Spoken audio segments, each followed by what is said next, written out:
Hi friends, பசங்க lunch பாக்ஸுக்கு ரொம்ப டேஸ்டியாக அண்ட் குயிக்காக செய்யக்கூடிய ஒரு தக்காளி சாதம் எப்படி செய்யறதுன்னு பார்க்கலாமா?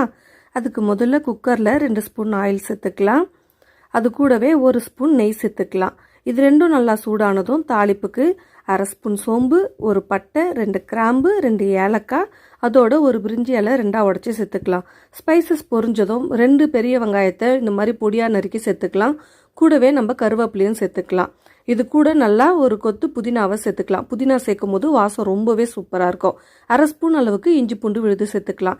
இஞ்சி பூண்டு விழுது 1 ஸ்பூன் தேவையில்ல, தக்காளி சாதன்றதுனால கம்மியாகவே சேர்த்துக்கலாம். இப்போ பார்த்தீங்கன்னா நல்லா பழுத்த தக்காளி ஒரு 3 பெரிய சைஸ் தக்காளி இது கூட ஆட் பண்ணிக்கலாம். அதோட 3 பச்சை மிளகாய் இது மாதிரி 2 உடச்சி சேர்த்துக்கலாம். இதெல்லாம் நல்லா வதங்கினதும் இது கூட கொத்தமல்லி சேர்த்துக்கலாம். வெங்காயம் தக்காளி எல்லாத்தையுமே நல்லா வதக்கிக்கலாம். இப்போ இதுக்கு தேவையான மசாலா சேர்த்துக்கலாம். 1/4 ஸ்பூன் மஞ்சள் தூள், 1 ஸ்பூன் மிளகாய் தூள், 1/2 ஸ்பூன் கரம் மசாலா சேர்த்து அதனோட பச்சை வாசனை போகிற அளவுக்கு நல்லா வதக்கிக்கலாம். இப்போ இது கூட நம்ம 1/2 கிலோ ரைஸ் சேர்க்க போகிறோம். இப்போ இதுக்கான அளவு தான் நம்ம எடுத்துருக்கோம். 1/2 கிலோ ரைஸ்க்கு 1 லிட்டர் தண்ணி அளவுக்கு எடுத்துக்கலாம். 1க்கு 2 அளவுக்கு தண்ணி எடுத்தோம்னா நல்லா சாதம் தலை வரத்துக்கு சூப்பராக இருக்கும். இப்போ இதுக்கு தேவையான அளவுக்கு உப்பு சேர்த்துக்கலாம். சேர்த்துட்டு கொஞ்சமாக புதினா கொத்தமல்லி சேர்த்துட்டு நல்லா கலந்து விட்டுட்டு குக்கரை க்ளோஸ் பண்ணி ஒரு 4 விசில் விட்டு எடுத்தோம்னா ரொம்ப சூப்பராக நமக்கு தலைன்னு தக்காளி சாதம் செம்ம டேஸ்டியாக ரெடி ஆகிடுங்க.